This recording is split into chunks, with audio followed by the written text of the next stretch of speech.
लेकिन उन्हें फल नहीं मिला। फल कब मिलता है? दोनों संकल्प ले, और दोनों ये संकल्प ले कि आज हम अपनी सारी बुराइयों को इस 9 द्वार वाली नगरी से बाहर कर देंगे,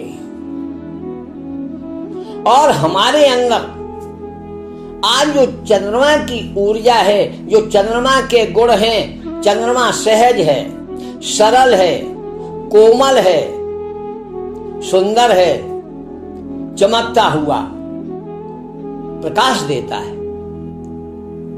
ये भाव रख करके आप चंद्रदेव का जो पूजन करोगे तो चंद्रमा बली होगा। जब चंद्रमा बली होगा तो आपका मन भी बलवान बनेगा, और जब मन चंगा होगा तो कठौती में गंगा होगी, सारे सुख सुविधाएं आपको प्राप्त होंगी, आप स्वस्थ रहेंगे, आप पति पत्नी में प्रेम रहेगा। तो अपनी जो वचन बोलते हो ना, छोटी छोटी मांगों के कारण आपस में झगड़ा करते हो ना, ये खत्म हो जाएगा। अपने स्वभाव को सहज बना लो, सहनशील बना लो। विचार करो कि आपस में जो है कोई ऐसा विवाद ना हो जो हम झगड़ा का, अरे भाई तुम्हारी इच्छाएं ही झगड़ा का कारण हैं। अरे जरूरी थोड़ी कि हर इच्छा पूरी हो जाए, चाहे पति हो चाहे पत्नी हो।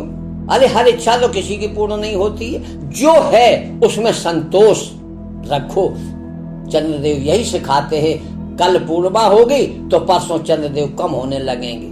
धीरे धीरे धीरे धीरे उनका जीवन ही बिल्कुल सूक्ष्म रह जाता है और दिखाई नहीं देता, अंधेरा ही अंधेरा रहता है। फिर भी धैर्य नहीं छोड़ते।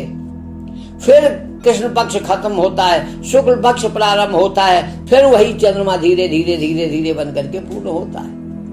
तो इसी तरीके से तुम्हें करवा चौथ पर यह व्रत लेना चाहिए कि आज हम पति पत्नी दोनों हंसी खुशी से पूर्ण हैं, और वो पूर्णता ही आपके जीवन में जो है अपूर्णता को खत्म कर देगी। आपका जीवन पूरा पूर्णमय बीत जाएगा। छोटी छोटी जो है कमियों को देखिए, ये चंद्रमा से गुण लो, ये चंद्रमा से गुण लो तो चंद्रमा ये गुण देता है कि देखो मैं भले ही कितना जो है दुखी हो जाऊं, लेकिन मैं एक दिन तो, और जब वो दुखी होता है उस वक्त भी उसे कौन सहारा देता है? पूर्ण चंद्रमा शिव जी के बाल पर नहीं है, अर्ध चंद्र ही शिव जी के बाल पर है। क्योंकि भगवान कहते हैं तू बड़ा धैर्य रखता है, धैर्य रखने वाले को भगवान अपने मस्तक पर धारण करते हैं, भोलेनाथ अपने मस्तक पर धारण करते हैं। तो जब आपके अंदर ये भाव होंगे, करवा चौथ पर यही भाव बना करके, अरे जिंदगी में एक बार पूजन कर लेना दोनों मिल करके, और ये भाव बनाना क्या जीवन में हमारे में कितना भी संघर्ष आए हम आपस में एक रहेंगे। गठबंधन होता है ना, गठबंधन इसलिए होता है कि आज से हम दोनों का गठबंधन है। तुम्हारी खुशी तुम्हारा दुख दोनों मिलकर के सहयोग से जीवन पार करें। कठिनाई तो सब में आती, जरूरी नहीं कि सुख ही सुख हो। आज लड़ाई का कारण क्या है कि हम सुख ही सुख चाहते हैं, जरा भी दुख आया फिर बर्दाश्त के बाहर हो गया, हमारा मन फिर जो है ना चंचल हो गया, मन हमारा बह गया, मन है ही नहीं। तो करवा चौथ का व्रत ये आपको सिखाएगा कि मन को स्थिर रखो, चाहे कितने कम हो जाओगे परमात्मा तुम्हें फिर भी सहारा देगा, और पूर्ण हो जाओगे तो सांसारिक सुखों की तुम्हें कोई कमी नहीं रहेगी। ये करवा चौथ सिखाता है। तो हर चीज में जो है गुण तत्व छुपे हुए हैं। ऋष मुनियों ने जो व्रतों का, कथाओं का जो ये सब बताया है तुम्हें ज्ञान देने के लिए, सिखाने के लिए कि इनके माध्यम से तुम्हें मिलता क्या। अकेला एक पुरानी भाई, तब लोग कम जानते थे, नहीं थे, उन्होंने अपने परिवार से देखा, बड़े बूढ़ों से देखा और करते रहे। कुछ लोग तो आज भी इतने जो है ना अंधविश्वासी हैं कि नहीं हमारे यहाँ तो ऐसे ही होता रहा, वैसे ही होगा। अगर बहू कुछ नया करना चाहे तो कहेगी है ये हमारे यहाँ नहीं होता। अब उस बूढ़ी को कौन समझाए? अरे भाई जैसे जैसे जो है आगे ज्ञान बढ़ा, आज उस बूढ़ी माँ से कह दो क्यों पंखा के नीचे लेटी हो, क्यों बल्ब जला रही हो, डिब्बी ले आओ। तुम्हारे जमाने में तो डिब्बी जलती थी, डिब्बी ले आओ, उसके प्रकाश में बैठो। ये भी तो नहीं होता था, बल्ब भी तो तुम्हारे जमाने में नहीं जलता था। तो ये प्रथाएं नहीं, ये रूढ़ बाध्यता है इसीलिए जो है सनातन में अंधविश्वास ज्यादा है, क्योंकि ज्ञान न होने के कारण, अल्पज्ञ होने के कारण, अज्ञानी होने के कारण सिर्फ मान्यताओं पर डिपेंड है। हमारे यहाँ ऐसा होता है इसलिए हम कर रहे हैं। न हम भाव जाने, न भक्ति जाने, न इसका क्या फल होगा ये भी मुझे कुछ पता नहीं, कैसे करना चाहिए ये भी मुझे पता नहीं। कढ़ी चावल बना लो बस हो गई करवा चौथ व्रत। अरे सबके बारे में तुम्हें समझाएंगे तो एक इतिहास बन जाएगा। तो सूक्ष्म में हम आपको बताना चाहते हैं कि शरद पूर्णिमा हो या करवा चौथ हो, इसको हम ये भाव रख करके ये हम जो है इस व्रत को करें कि आज से हम जो है ना हमारे अंदर जो भरा हुआ है उन विकारों को दोनों पति पत्नी मिलकर के निकाल रहे हैं और अपने अंदर जो है हम मिठास भरें। हे चंद्रदेव हमारे मन को इतना सबल कर दो, हे चंद्रदेव अपने गुणों को मेरे मन में प्रवाहित कर दो जो आज से हम शीतल रहें, आज से हमारी वाणी मधुर हो जाए, आज से हमारे नेत्रों में ठंडक रहे, हमें क्रोध ना आए। क्रोध का नाश करो, अपनी मन को पवित्र करो। जब आपका मन पवित्र होगा, निर्मल मन, रामायण कहती है कि अपने मन को निर्मल बनाओ। जब आपका मन पवित्र होगा तो उस दिन आपका जो है ये कहना सार्थक होगा कि मन चंगा कठौती में गंगा। अरे मन चंगा है कहाँ, मन तो रो रहा है। फिर तुम ये कहावत कहने के अधिकारी नहीं हो। मन चंगा उसी का होता है जो वास्तविकता को जानता है, जो इन रहस्यों को जानता है, जो तत्व को जानता है, जो ऊर्जा को जानता है कि हमें कैसे ग्रहण करनी चाहिए। लेकिन आप तो फ्यूज है। जैसे आपको मोबाइल चार्ज करना है तो आपने मोबाइल लगा दिया, चार्जर लगा दिया, स्विच ऑन करना भूल गए, क्या मोबाइल चार्ज होगा? नहीं होगा। तो आपको जो है ना मोबाइल भी ठीक हो, चार्जर भी ठीक हो, लाइट भी आ रही हो, स्विच ऑन हो, तभी तो ये मोबाइल चार्ज होगा। तो जब सारी विधियां एक सी होंगी, एक तारतम्य से जुड़ेंगी, तब आपको उसका फल मिलता है। आज क्या है?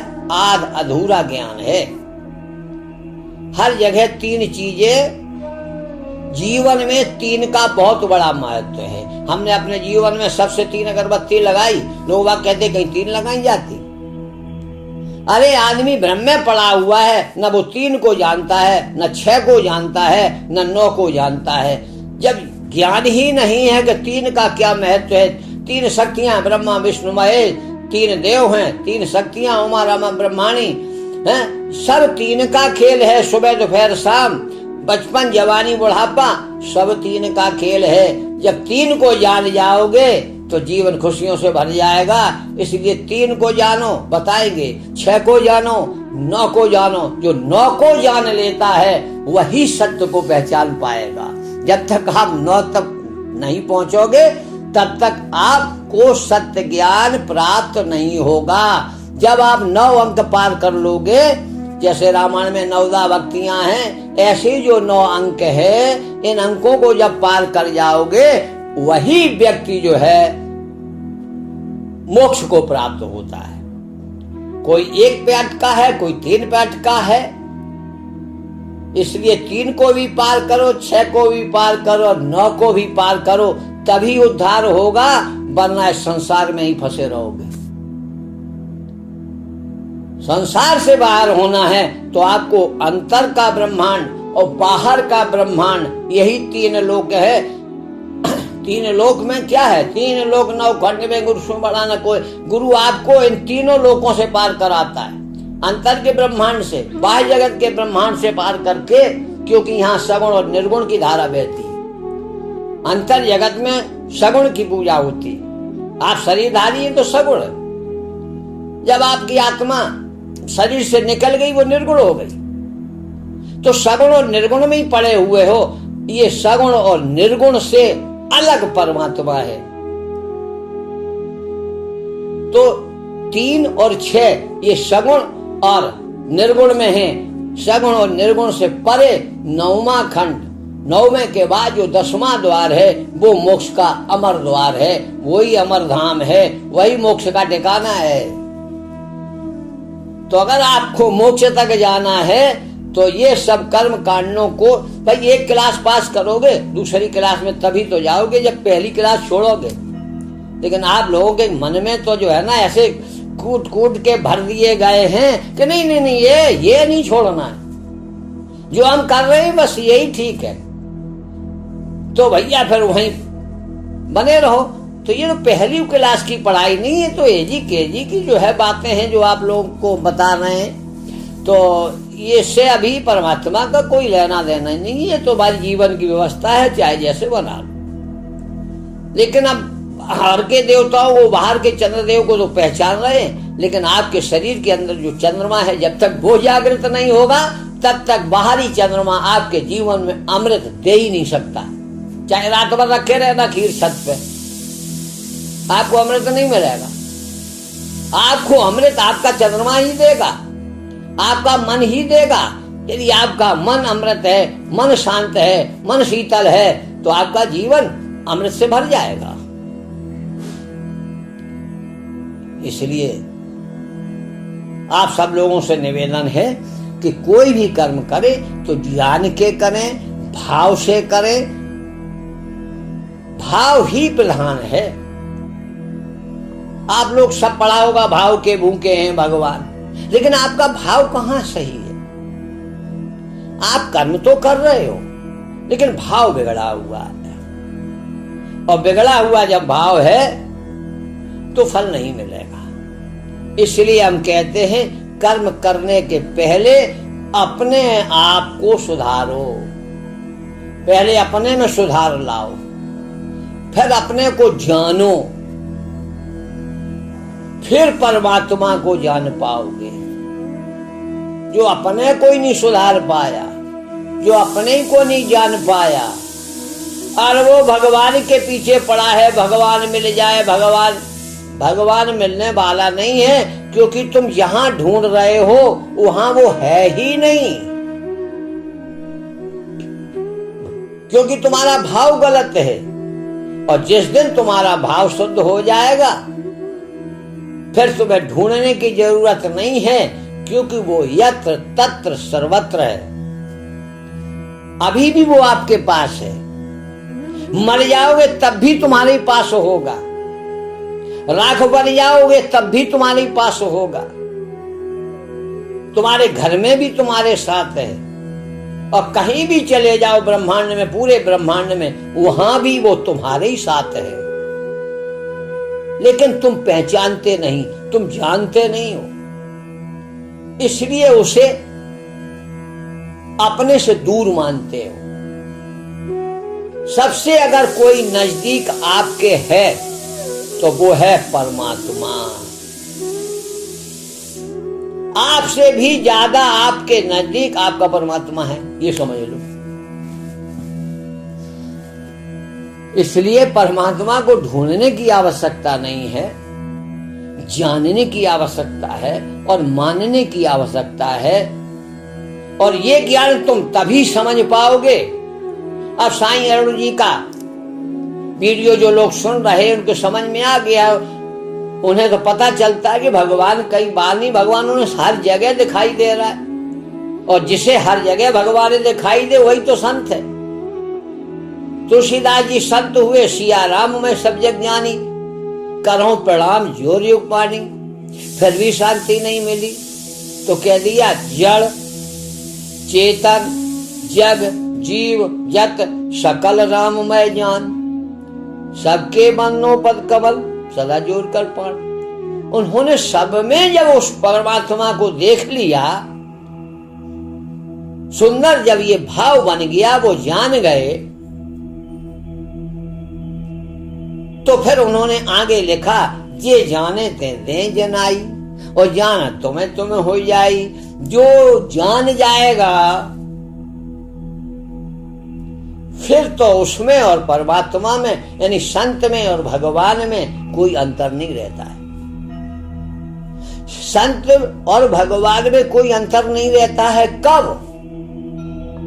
जब हम नौवें द्वार के पार की बात करते हैं, सगुण और निर्गुण से जब हम परे को जान जाते हैं, तब मानो कि हम संत हैं। जो सगुण और निर्गुण की व्याख्या कर रहे हैं और हम लोग उन्हीं को संत मान रहे हैं, वो संत नहीं हैं इस लोक के संत है, पर लोक में तुम्हें ले जाने वाले संत नहीं। इस लोक की शिक्षा देंगे, इस लोक में कैसे रहना है। यहां से होकर के ये जन्म तुम्हारा किसी गरीब परिवार में हुआ है तो नाम जप करो, अगला जन्म तुम्हारा थोड़ा से अच्छे परिवार में हो जाएगा, लेकिन रहोगे यहीं के वहीं, ट्रांसफर होता रहेगा। यहाँ कम कमाई है, दूसरी जगह जाओगे तो वहां ज्यादा कमाई हो जाएगी। अब ज्यादा कमाई वाले क्षेत्र में जाना है तो लोग बात वहां रिश्वत देते हैं अपने ट्रांसफर कराने के लिए कि भैया हमें उस क्षेत्र में भेज दो, हम इतना पैसा देंगे, क्योंकि उसे भी पता है और अधिकारी को भी पता है जो ट्रांसफर करता है कि वहां अच्छी कमाई होती है तो वहां भेज दो। तो फिर आपको जो है ज्यादा नाम जब करना पड़ेगा, तब तो आपको वो जगह मिलेगी जहां अच्छी कमाई हो आपकी। लेकिन धन कितना साथ देगा, जितना तुम्हें हजम होगा। अगर तुम्हें हजम नहीं हो रहा है तो तुम्हारा भोजन भी तुम्हारा साथ कितना देगा। सब कुछ रखा रहे, डॉक्टर ने मना कर दिया, डायबिटीज है, रसगुल्ले नहीं खाना है। अब रखे रसगुल्ले, भाई कौन खाए। इस ब्रह्मांड में तो वहां रसगुल्ले जाने की इजाजत नहीं है। इस ब्रह्मांड के देवताओं ने तो मना कर दिया, मैं ये नहीं ले सकता, फिर क्या करोगे। तो इसलिए मैं आपको कहता हूं, आपको ये सब कुछ ज्ञान होना चाहिए, अंतर जगत, बाह्य जगत और इससे परे का जगत। अब इनमें भी कई क्वालिटियां है। अंतर जगत में भी कई खंड है, ब्रह्मांड में भी खंड है, और समस्त खंड जितने भी ब्रह्मांड हैं वो सब अभी एक सत्ता में, सभी एक सत्ता में समाहित है। उस एक को पहचानो। जब उस एक को जान जाओगे, बस एक ही साध है, सब सद है। जो उस एक को साध लेता है, फिर चाहे अंतर जगत के देवी देवता हो, चाहे बाहर जगत के देवी देवता हो, सब आपकी मदद के लिए तैयार हो जाएंगे। फिर आपको प्रार्थना करने की भी जरूरत नहीं है। फिर आपको ये व्रत, नियम, संयम कुछ भी करने की जरूरत नहीं है। बस हाथ जोड़ो और अपना निवेदन कर दो, वही देवता तुम्हारा उस काम को कर देगा। आज निवेदन करने पर भी तुम्हारी अर्जी स्वीकार नहीं होती। कारण क्या है कि तुम अज्ञानी हो, ना अपने को जानते हो, ना हम जिससे निवेदन करते हैं उससे जानते हो, और ना जो है जिसके आदेश से सारे काम होते हैं ना तुम उसको जानते हो। ऊपर से आदेश नहीं होगा, तुम्हारा कोई भी देवता कोई भी काम करेगा ही नहीं। कितनी प्रार्थना करते रहो और ऊपर से आदेश आ जाए। कभी कभी आपको ऐसा मौका पड़ जाता होगा, अधिकारी कोई आता है, दरोगा आया, उसने कहा कि नहीं साहब आपकी अब यहाँ सुनवाई नहीं होगी क्योंकि ऊपर से डंडा पड़ा है, हमें तो अब कार्रवाई करनी पड़ेगी, ऊपर से डंडा पड़ा है। जब ऊपर से डंडा पड़ता है फिर दरोगा भी अपनी मनमानी नहीं कर पाता। तो जिसने ऊपर वाले को जाना तो फिर आपके काम सारे सुलभ हो जाएंगे, व्रतों का भी लाभ मिलेगा, आप जो भी क्रिया कर्म करोगे उसका लाभ मिलेगा। लेकिन मिलेगा तभी जब आपका भाव शुद्ध होगा। क्रिया कर्म मनसा वाचा कर्मणा, तीनों शुद्धियां आपको पहले प्राप्त करनी पड़ेंगी। पहली तैयारी है ये कि आगे बढ़ने के लिए, आगे हमें पढ़ना है तो सबसे पहले ड्रेस, फिर पुस्तकें, फिर आप स्कूल जाइए, फीस दीजिए और आपकी पढ़ाई चालू। तो हर चीज के नियम हैं, उन नियमों का पालन करो और देवताओं से भरपूर लाभ लो। ये संसार तुम्हारे लिए बनाया गया है, तुम्हारे सुख के लिए परमात्मा ने सृष्टि की रचना की है। खूब आनंद लो, खूब खेलो। अब यहाँ जो कोई तो एक पार्क बना देगा तो उस पर भी फीस लगेगी। आप कहीं भी जाओ, आपकी देखने की कोई जगह है तो पैसे पहले दो, लेकिन सारी चीजें परमात्मा ने सुंदर बनाई और देखने के लिए तुम्हें कोई फीस की जरूरत नहीं। वहाँ कोई फीस नहीं, जो भी चीजें सब मुफ्त है। प्रकाश मुफ्त है, हवा मुफ्त है, आगी मुफ्त है, पानी मुफ्त है, सब तो मुफ्त है। ईश्वर ने सृष्टि बनाई। चाहे आप पहाड़ों पे जाओ, कौन पैसे मांगता है? चाहे आप जंगलों में देखने जाओ, कौन पैसे मांगता है? आप नदियों का दर्शन करो, कौन पैसे मांगता है? लेकिन आज लोगों ने मंदिर बना करके मूर्तियों का दर्शन कराना है तो भी पैसे मांगता है। आपको मंदिर में मूर्तियों का दर्शन करना है तो पैसे चाहिए। लाइन लगाओ, पैसे दो। और वहां भी जिस पे ज्यादा पैसा है वो पहले दर्शन बाद में दर्शन। लिहाजा ये सनातन धर्म का नियम नहीं है, ना परमात्मा का नियम है। ये इंसानों द्वारा अपने लोभ और लालच के कारण जो नियम बनाए गए हैं, इन नियमों में जो लोग फंसे रहेंगे अपना जीवन बर्बाद कर रहे हैं और कुछ नहीं। क्योंकि भगवान के लिए कहीं ना जाना है ना कहीं आना है। आपने जितना पूछा था वो मैंने आपको बता दिया। अब बीच में क्या करें, आदत है सत्य की चर्चा करना, तो वो सत्य की चर्चा थोड़ी बहुत जो है आपको बताई। आप लोग ओम रमैया राम नमो नमः, रमैया राम नमो नमः, रमैया राम नमो नमः। सत्साई बन, सत्साई बन, सत्साई बन।